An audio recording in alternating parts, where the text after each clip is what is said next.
Queria continuar a meditar no Evangelho de João, capítulo 12. E se você puder abrir a palavra de Deus a partir do verso 20. João 12, a partir do verso 20.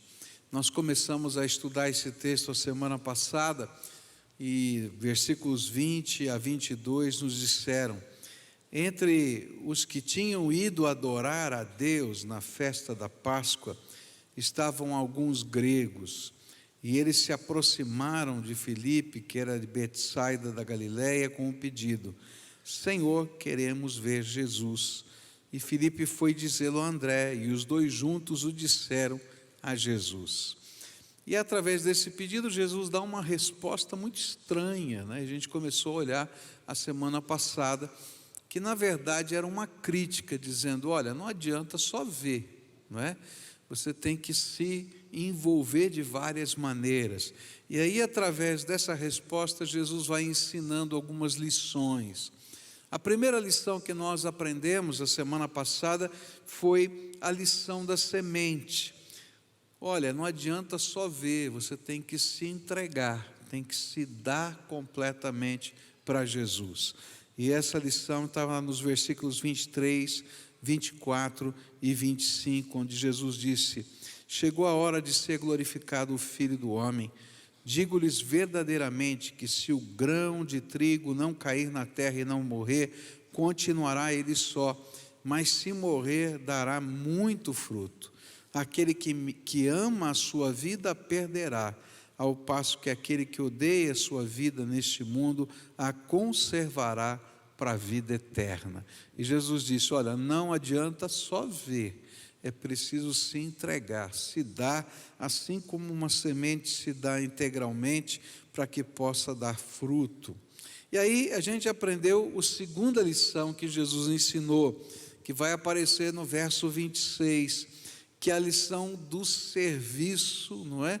Daquele servidor, do servo que segue de perto a Jesus.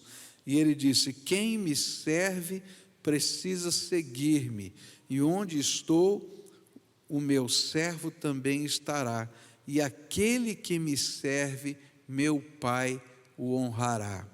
A terceira lição nós aprendemos no culto da noite de domingo passado, que foi a lição do julgamento. Você quer me ver ou preparar-se para o julgamento? Porque o julgamento já começou. E aí no verso 31, Jesus disse assim: chegou a hora de ser julgado este mundo, agora será expulso o príncipe deste mundo. E aí nós estudamos como o julgamento de Jesus já está acontecendo para nós, até para Satanás e assim por diante. Fomos lá para o Apocalipse e caminhamos aprendendo sobre esta lição que Jesus apresentou aos seus discípulos. Mas nessa manhã eu queria olhar para uma quarta lição que Jesus apresentou para os seus discípulos.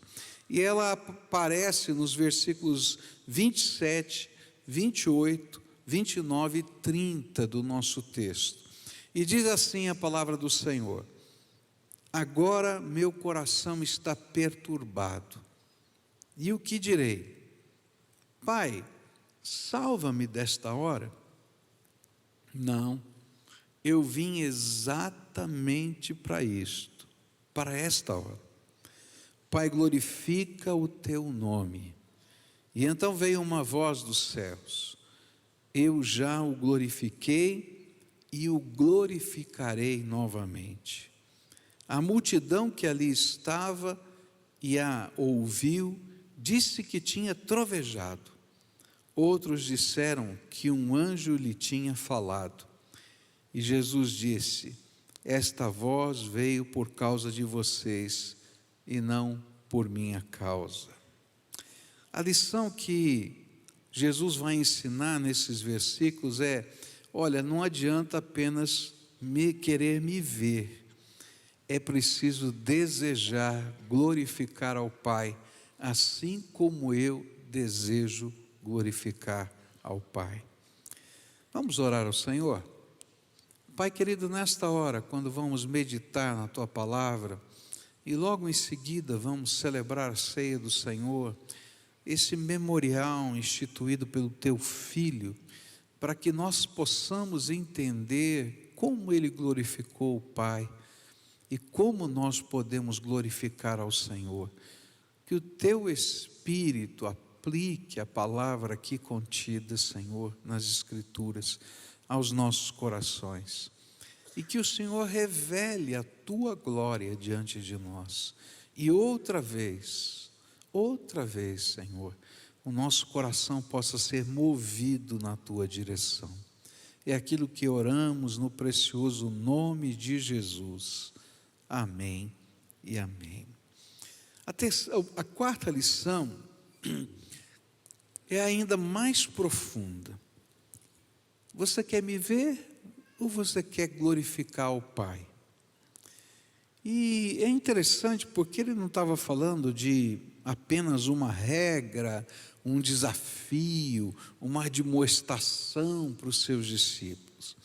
Ele estava falando de alguma coisa muito profunda para ele mesmo, alguma coisa que o seu coração havia lutado para poder decidir permanecer na mesma rota. Eu acho interessante que às vezes a gente olha para aquilo que aconteceu no jardim do Getsemane, não é? E a gente não dá a profundidade, o valor do que estava acontecendo ali. Você lembra daquela história? Jesus vai com os seus discípulos, escolhe alguns deles para ficarem perto dele naquela hora, para estarem intercedendo por ele. É como se a gente tivesse, por exemplo, numa situação de crise, ou num julgamento, ou quem sabe num hospital, e a gente estivesse ali dentro, tendo que entrar para uma decisão muito séria, e a gente levasse conosco um grupo de intercessores e dissesse assim: olha, vocês vão ficar orando aqui enquanto eu vou para essa batalha. E quando Jesus vai lá, o que acontece com os intercessores? Estão tudo dormindo, não é? E aí você pode imaginar, né? Jesus diz: escuta, vocês não puderam velar comigo nem sequer uma hora, nem um pouquinho. Mas o que estava havendo era uma batalha tremenda. Jesus já sabia todas as coisas que iam acontecer, ele conhecia todos os processos, ele já tinha visto a cruz, ele já tinha visto todo o sofrimento, não estava fora da mentalidade dele, da percepção dele, o que aconteceria logo a seguir. Ao contrário, ele tinha essa visão clara na sua mente. Não tinha ser, ele sabia tudo. E ali naquela hora havia uma profunda agonia, a agonia de decidir ir até o fim.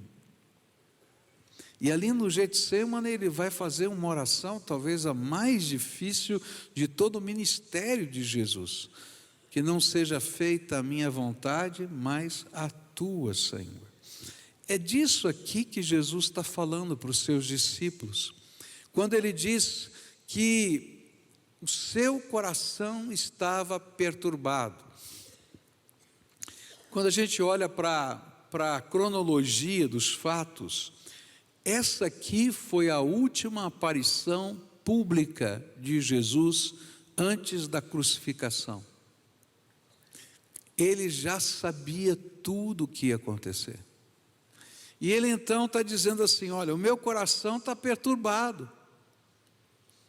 Eu estou angustiado, eu sei o que eu tenho que fazer, mas está havendo uma batalha no meu coração. E aí ele vai dizer assim: e agora, o que eu faço? Eu vou dizer para o Pai que não, se é justamente para isso que eu vim?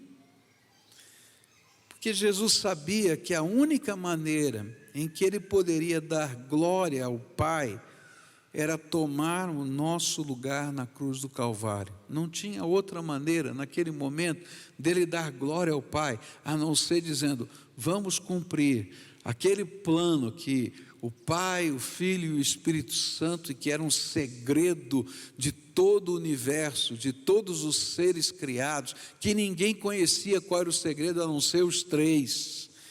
nós vamos agora até o fim com esse plano. Glorificar ao Pai, nesse sentido, era um compromisso do Senhor Jesus com o Pai de vida e de morte.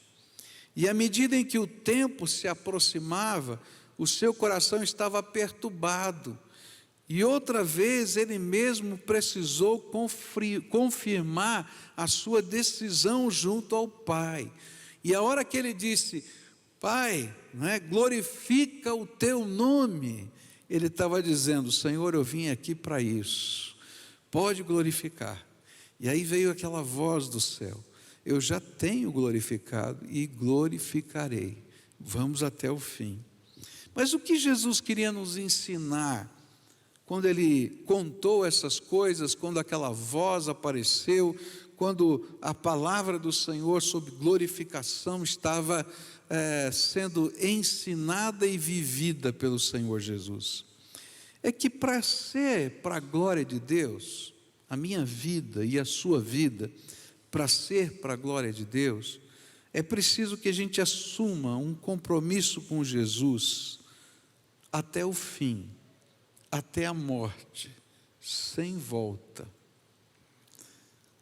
Quando a gente recebe Jesus como Senhor e Salvador da nossa vida, a gente não apenas está dizendo: olha, sou adepto de um time de futebol, estou na torcida de Jesus, eu estou fazendo um pacto para a vida eterna, um pacto que não tem volta.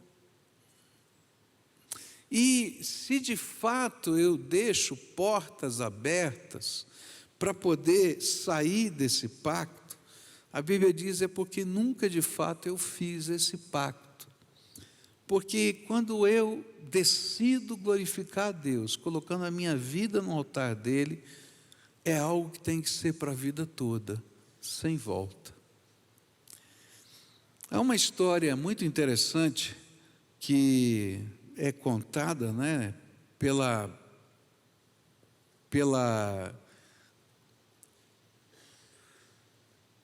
pelos historiadores dos Estados Unidos, quando na independência do Texas, do México, surgiu uma batalha decisiva que era dirigida pelo general Hudson, ou melhor, general Houston, e ele mandou um ajudante de ordens dele, depois que toda a tropa passou pelo rio, destruir a ponte, queimar a ponte. E aí então vieram os seus oficiais e correram para ele e disseram assim: fomos sabotados. A nossa única rota de fuga foi destruída. Queimaram a ponte. E eles iam enfrentar um exército muito maior do que o contingente que eles tinham. E ele disse: não tem nada errado não. Fui eu que mandei queimar a ponte. Porque nessa batalha, ou nós vencemos, ou vencemos. Não tem outra opção. Na vida cristã, a gente vai encontrar que a nossa entrega para o Senhor Jesus, para ser de fato para a glória de Deus, não pode ser um passeio turístico, religioso, pelas jornadas ou pelas paradas da vida. É preciso que seja um pacto para a glória de Deus, que não tem volta. A gente vai encontrar esse mesmo princípio na história do profeta Eliseu. Quando Elias lançou a capa sobre ele, ele teve que tomar uma decisão: seguir Elias de perto, bem de perto. E ele tinha um alvo, que Deus pudesse dar unção dobrada do Espírito que havia dado a Elias, e ele pediu isso para Elias. E Elias disse: olha, ok, é possível, desde que você veja as carruagens de fogo quando me levarem ao céu. E ele não ia desgrudar desse homem de jeito nenhum. E então, quando ele recebe aquele chamado, ele toma uma decisão que não tem volta. E a Bíblia diz que ele estava com as suas parelhas de boi, com o seu arado, arando a terra. E ele faz uma festa de despedida, onde ele faz um churrasco com os bois e usa o arado como lenha, porque não tem volta, não tem jeito de voltar. E na vida cristã é assim, ou é tudo ou nada. Eu me lembro de um professor no seminário, que ele dizia assim: olha, é muito difícil o professor Jesus. Ele diz, por quê? Porque a nota dele é 0 ou 10, não tem 5,5, 7,5, 8,5, 9,5, é 0 ou 10, ou é tudo ou nada, ou ele é o Senhor, ou ele não é.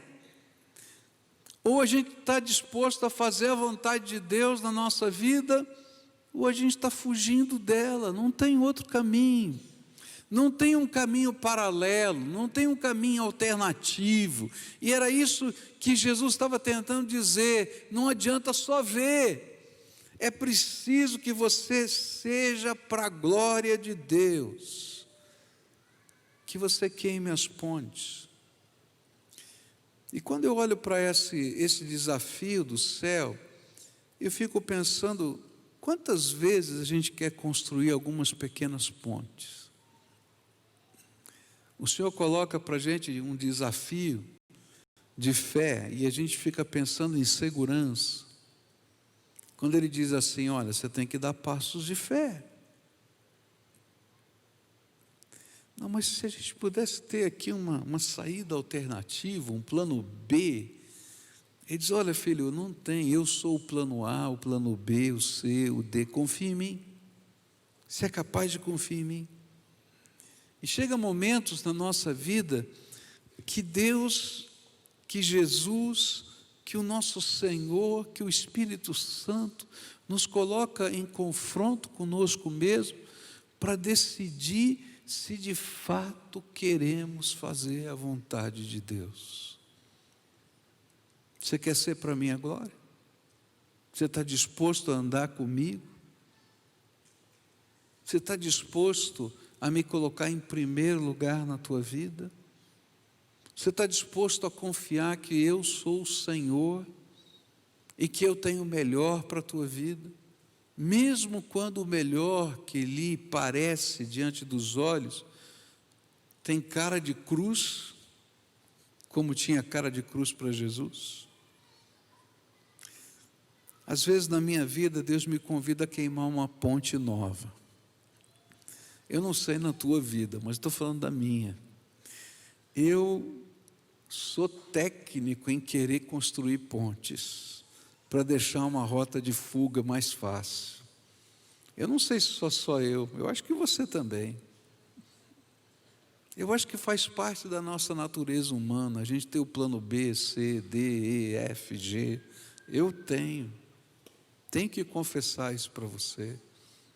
Mas há momentos na minha vida que Deus diz assim, não tem plano B. Vem comigo. Você está disposto a caminhar comigo? E são nessas horas que Deus me confronta assim, que as maiores dádivas de Deus já aconteceram na minha vida. Porque a glória de Deus, ela se manifesta audivelmente, como aconteceu com Jesus, visivelmente, como aconteceu com Jesus na nossa vida. E talvez hoje o Senhor esteja dizendo para você, está na hora de queimar uma ponte que está aí. Isso às vezes é algo que nessa mentalidade do mundo de hoje não é muito confortável, porque representa que a gente vai ter que ter com Jesus um compromisso radical. Porque menos do que um compromisso radical com Jesus, não glorifica o seu nome. Que ponte hoje o Senhor está dizendo? Está na hora de queimar. Você está disposto a dar um passo de fé comigo? E confiar em mim? Integralmente? Não tem outro, só eu. Segunda coisa que Jesus queria ensinar para a gente. é que quando a gente deseja ser para a glória de Deus, é um compromisso para todo o propósito de Deus. Todo propósito de Deus. Hoje em dia há muita gente pregando um evangelho que não está na Bíblia. Um evangelho que é mais ou menos assim: olha, se você se comprometer com Jesus e der o seu dízimo, você vai ficar rico. Se você tem Jesus, você não tem nenhum problema. Se você tem Jesus, você nunca vai ficar doente. Você já ouviu gente pregando assim? Eu já ouvi. Mas esse não é o evangelho da Bíblia. O que Jesus ensinou é que glorificar ao Pai é entregar-se como oferta no altar. Eu me coloco como oferta no altar. Eu sou o sacrifício vivo, santo, agradável a Deus. Eu, no altar, sou o culto verdadeiro. É interessante, o culto verdadeiro não é alguma coisa que está acontecendo nesse ambiente. Não é a música, não é a orquestra, não é todo o aparato, não é o sermão do pastor. Sabe o que é o culto verdadeiro? É quando você que está aqui e eu que estou aqui decidimos nos colocar no altar de Deus. A Bíblia diz que eu sou o culto verdadeiro. Me colocando no altar de Deus, para quê? Para ser para a glória dEle. Para que todo o propósito de Deus se cumpra na minha vida. Não alguma coisa, todo o propósito de Deus se cumpra na minha vida. Nossa vida derramada aos pés do nosso Senhor é o verdadeiro louvor, diz a palavra de Deus. E por isso, algumas coisas que acontecem na nossa vida não são as mais agradáveis. É interessante, porque a Bíblia vai falar claramente disso. O apóstolo Paulo, por exemplo, ele conta a sua experiência de ter subido ao terceiro céu e visto o paraíso de Deus, as maravilhas do Senhor. Mas no mesmo texto em que ele fala isso, ele diz assim: mas o Senhor, e ele diz o Senhor, né, permitiu que um espinho na carne me fosse lançado. E aqui eu não vou discutir o que é o espinho. Muitos acreditam que era um problema na vista, uma doença, para que eu não me orgulhasse das visões maravilhosas que eu tinha tido. E aí no propósito de Deus estava ver o terceiro céu e ter uma doença nos olhos.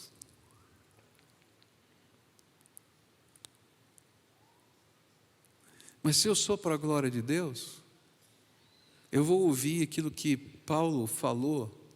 E Paulo disse: Senhor, afasta de mim esse espinho. 3 vezes ele disse: eu orei por isso. E as 3 vezes Deus deu a mesma resposta: a minha graça te basta. Sabe, ser para a glória de Deus não significa que você vai ter um tapete vermelho, um chão de rosas. Significa que você está afinado com o propósito de Deus, com a missão de Deus, com o alvo de Deus, porque essa glória de Deus vai se revestir em glória para mim, como aquele hino que dizia: glória para mim. Porque Deus já preparou no seu propósito a eternidade para mim.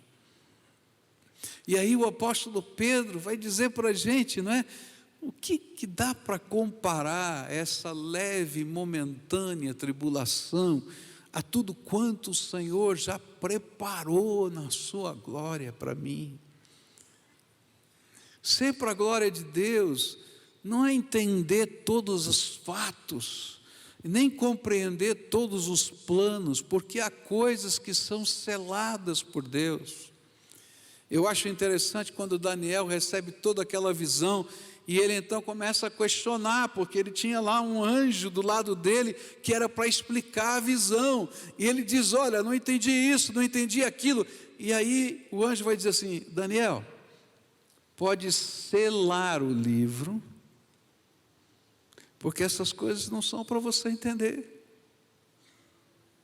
E quando chega no Apocalipse, quando João está lá colocando as suas dúvidas, ele diz assim: não precisa selar o livro, porque essas coisas já começaram a acontecer. E a gente está dizendo: olha, quem está no controle disso é Deus. Tem coisa que eu não entendo, tem coisa que eu não sei, tem coisa que eu não consigo detectar a profundidade que tem, mas uma coisa eu sei: assim como Jesus, eu quero ser para a glória de Deus.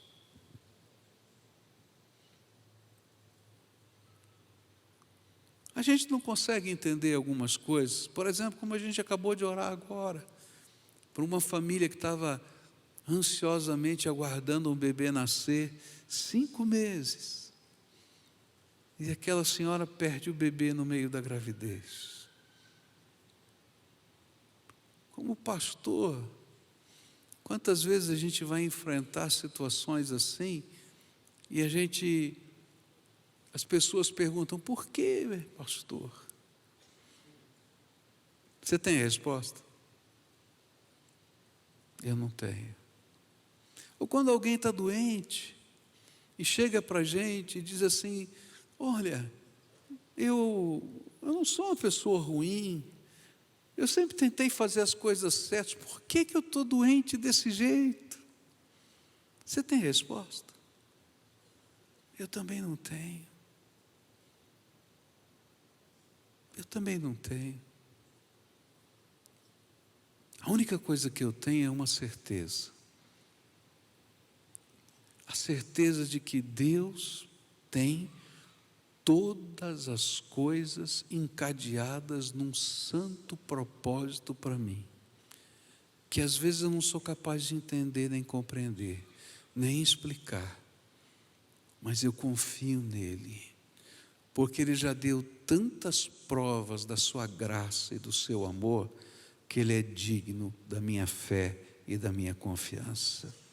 E então, diante disso, eu sou para a glória dEle. É interessante porque é mais ou menos isso que Jó tenta dizer quando ele enterra os seus filhos. Eu acho que não existe uma experiência pior do que enterrar filho. Não é verdade?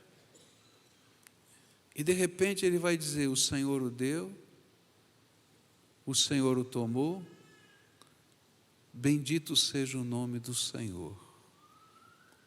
Ah, queridos, eu não tenho explicações para muitas coisas, mas uma coisa eu sei: assim como Jesus queria ser para a glória de Deus, eu quero ser para a glória de Deus nessa terra.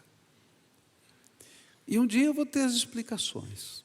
Eu tenho a minha listinha de perguntas que eu estou colecionando. Você deve ter a sua, não tem? Fala a verdade. Eu já estou preparando a minha, está ficando grande.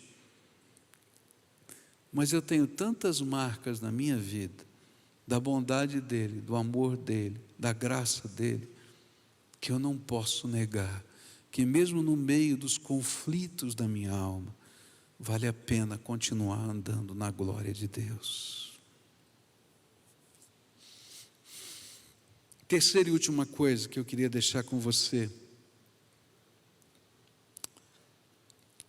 é que, justamente porque essa glória é algo tão comprometido, que depende de uma graça que é derramada sobre nós, e nós somos apenas a resposta, estamos respondendo a essa graça, é que o nosso compromisso com a glória de Deus nem sempre vai ser compreendido.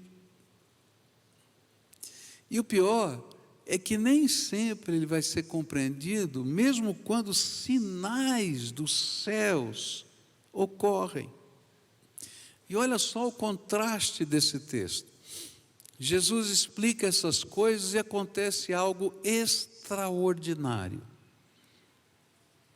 A Bíblia diz que naquele momento em que ele está falando essas coisas, escuta-se audivelmente. Está aqui no ouvido, não é na cabeça, no ouvido.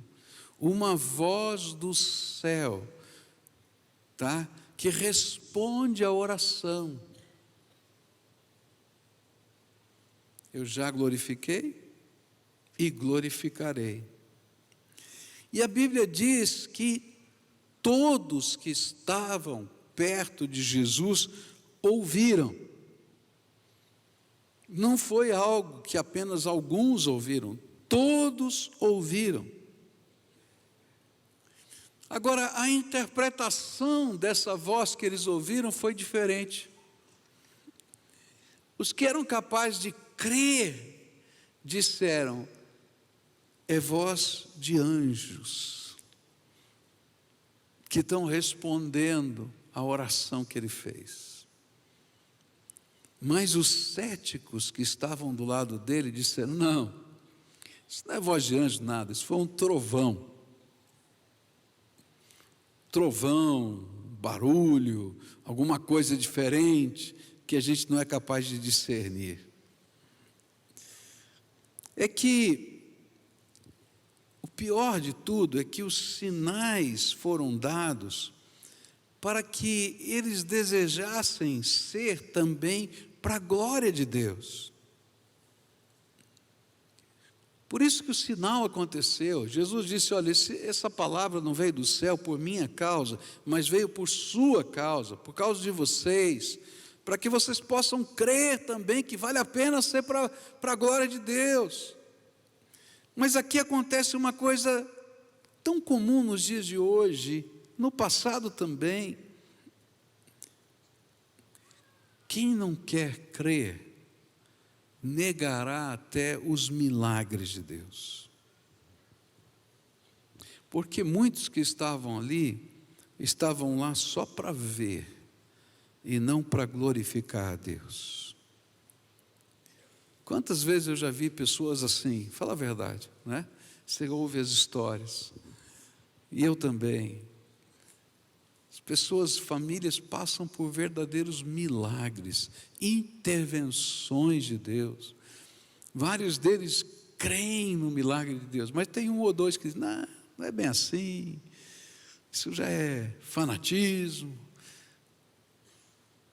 Porque o cético não consegue crer na intervenção de Deus, mesmo que sinais extraordinários aconteçam. Hoje à noite eu vou falar um pouquinho mais sobre isso, vou falar quando a luz da cruz se apaga diante dos nossos olhos. Quando é que a luz da cruz que atrai se apaga diante dos nossos olhos? Essa incredulidade é uma das razões, porque não importa o que aconteça, não importa o que aconteça, meu coração continua duro.